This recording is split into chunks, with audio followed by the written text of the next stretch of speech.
My name is Natalie Prez, and I have an interview with the bass player of Jump for a Cowboy on March 27th, 2012. First off, for the people who aren't familiar with you guys, what would you say to get those people interested? I would say if you're into extreme technical heavy metal, you should definitely give it a shot. Give us a listen. Especially in particular this new record that we just did. It's a pretty involved record as far as technical death metal goes, and it's a great listen. I mean, it's real dense and lots of stuff to keep coming back to and listen to again and again and get into. Cool. Yeah, I had to listen to it, and I thought it was pretty cool. Right on. Thank you. I appreciate it. You're welcome. It's definitely one of those records that, you can't really take it all in at once almost. There's so much going on. It's so dense, and there's so many notes being played. You got to kind of give it multiple listens and let it kind of sink in. But thank you. No problem. How does it feel to have recorded and you're about to release this third album? It was really good. This was I'm relatively new to the band. I've been in for about a year and a half now. Mm-hmm. And this is so I did the EP called Gloom last year, and that was pretty cool to get to release. But this one's a lot more involved, and it's a lot more representative, I think, of what the band is doing now. So it feels really good. I mean, I've got, personally, I think there's some of my best bass work and best bass lines that I've ever done so far in a metal release on there. So I feel really excited for people to hear it, and I'm interested to see what people have to say about it. Cool. What would you say that the songs on this release are all about? I believe that they are totally different from what was previously released. Yeah, it's a very politically themed record lyrically. If you look at the state of the world that we exist in today, it's pretty blatant that it's not the perfect world, and so I feel like it's kind of somewhat of a responsibility if you have a band that has a reach into the world as big as this band does. I'm not saying we're the biggest band in the world, but we've got a pretty big footprint in the world.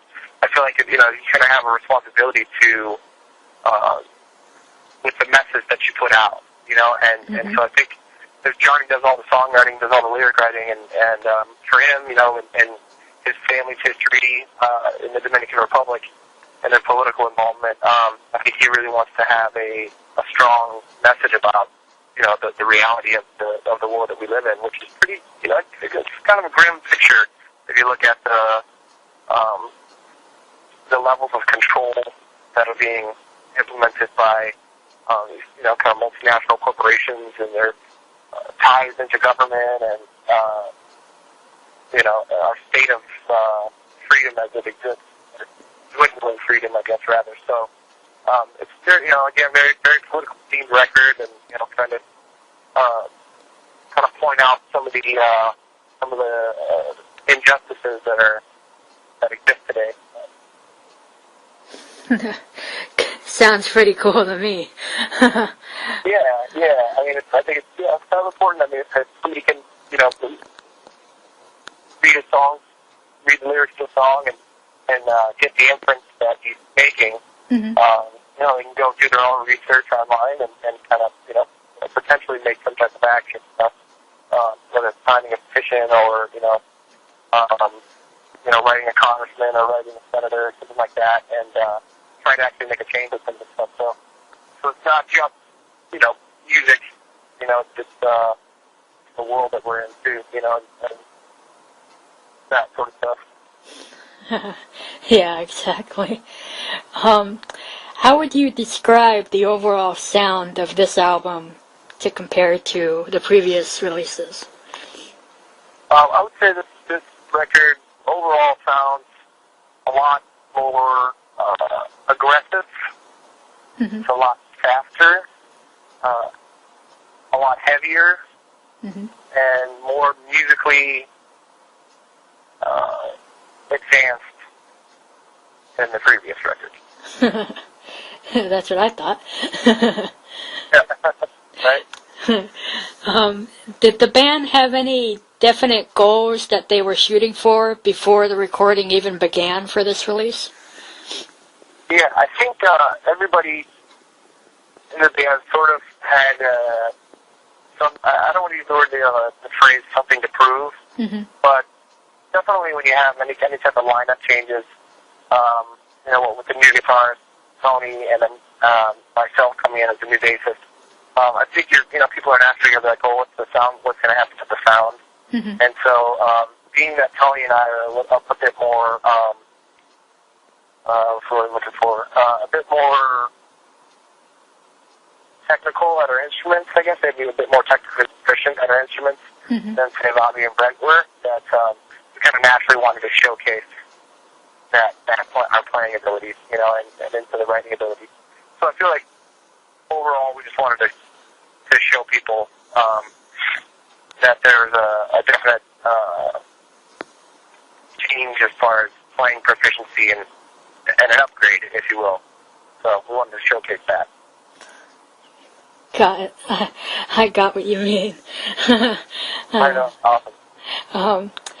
When did you start writing for this album, and how has the songwriting process differed or changed over the years for Job for a Cowboy?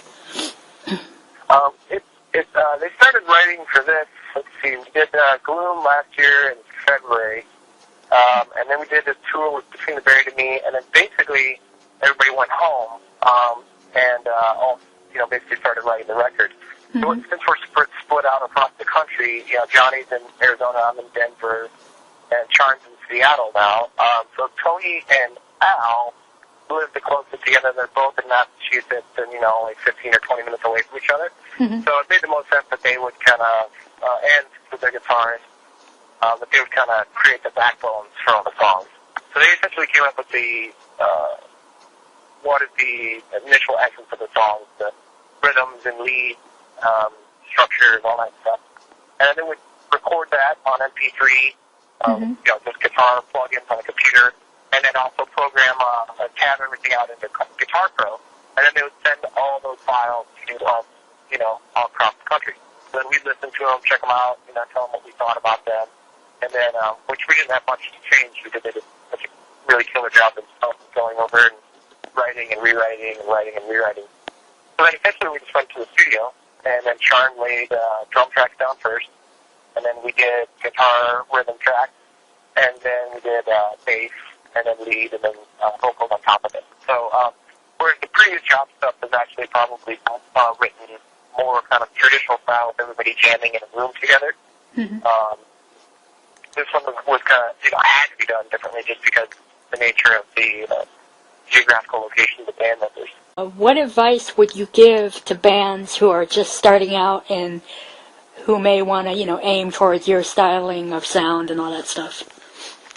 Sure. I would say probably first and foremost, get your technical proficiency on your instrument handled first. Mm-hmm.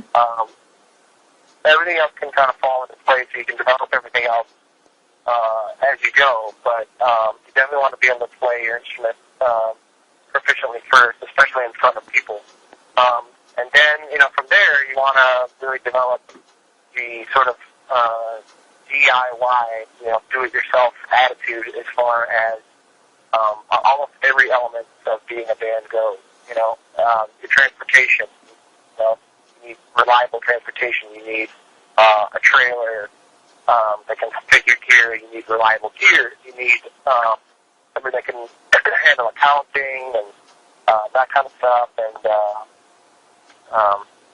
people that are able to commit schedule-wise. Depending upon if you want to get to this level, you got to pretty much dedicate your entire life to it. So, it requires a lot of commitment and a lot of baking soda. I would stock up on like a shitload of baking soda. All right. How would you rate your performance ability, and then how would you rate the band's performance ability overall? As far as like when it comes to when it comes to doing concerts and stuff like that. Oh, I mean, personally, I probably, I don't know, it's weird to put yourself on a personal performance like thing just because I've never really done like a solo performance. Mm-hmm. But I did come from a band called Fallen Carnage, and I learned a lot from those guys about how to put on a show. Like, there's this kind of a line that you can ride as far as playing everything 100% perfect, and then putting on a show as far as moving around, projecting energy and getting into it, so to speak, on stage. So playing with the smaller guys definitely taught me that you can't just be sitting there with cement boots on, so to speak, and not moving at all and playing perfectly. Well, that may work for some bands, but me personally, I always just get really bored. I don't really feel the energy of somebody up there, super classically sitting there and not really projecting any energy, you know what I mean? And so I feel like as far as that goes, with the age of these kids too, bunch of youngins, they definitely have the ability to put on a killer show, a killer live show, and really try to get the energy transference happening in between the crowd and the band. Yeah.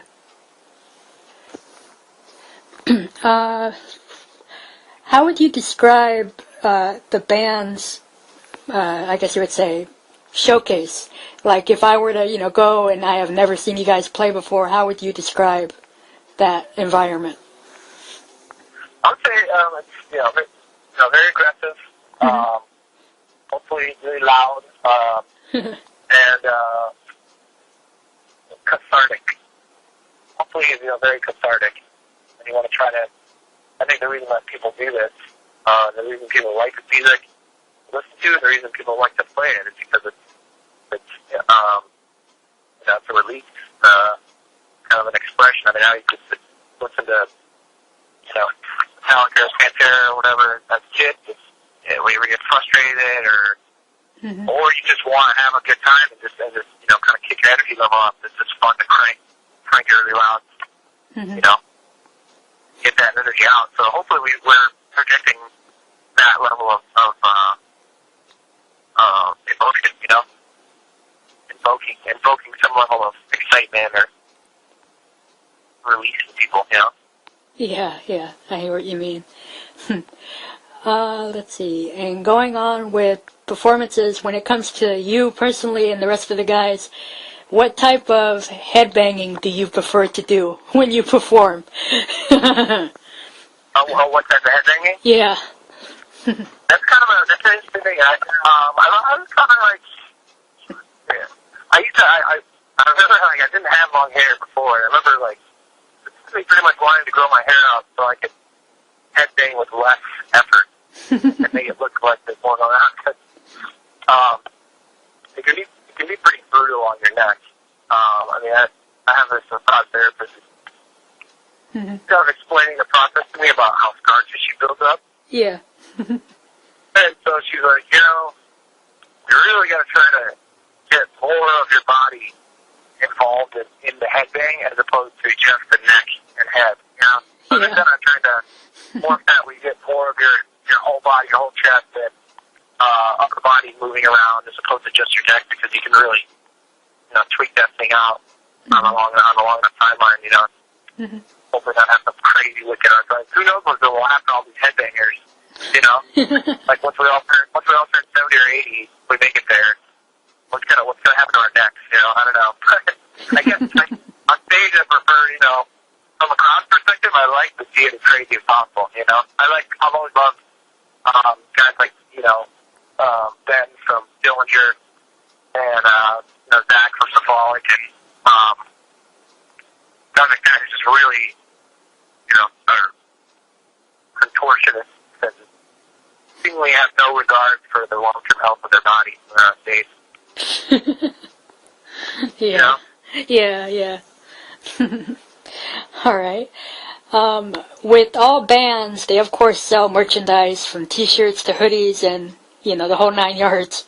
You personally, how many band t-shirts, including Job for a Cowboy, are in your personal collection? That's a really funny question. Nobody's ever asked that, but it's like the all-time inside thing. Mm-hmm. I think there's like even bands, I think there's a band called Schools of Dark Bread. Mm-hmm. Because it's like, I probably have, oh my god, I would say like 300 or 400 like, cool. black t-shirts from metal bands, Yeah. I mean, anytime you're touring with somebody, it's not like you try to get every shirt they have, but usually you'll find 1 or 2 shirts per band that you like. Mm-hmm. And then if there's 4 bands on the tour, and then you tour 10 times a year, and you've been doing it for 7 years or 10 years or something, you can add up pretty quick. Yeah, I know I have quite a bit in my collection. I think at least above 50 so far. Nice, yeah, well, keep it going. All right, and lastly, is there anything else that we can expect from you guys besides the album? I'm pretty sure touring non-stop. Oh yeah, definitely I'll do some touring on this. We got a video coming out for a song called Imperial Bowls off the new record, which is really cool. It's like one of my favorite Job songs. So we got that coming out, and then besides the touring stuff, we'll probably hopefully get a DVD put together, or at least just get some kind of behind the scenes type of YouTube type stuff. We have a really good time on tour, and we're pretty goofy bastards, and we want to be able to show that side of us too. I think people always like to get an insight into what the personality types of the people are in the band, and it's the whole other side that people don't get besides the serious music side of things. Which is pretty cool because in the end we're all just regular people like everybody else.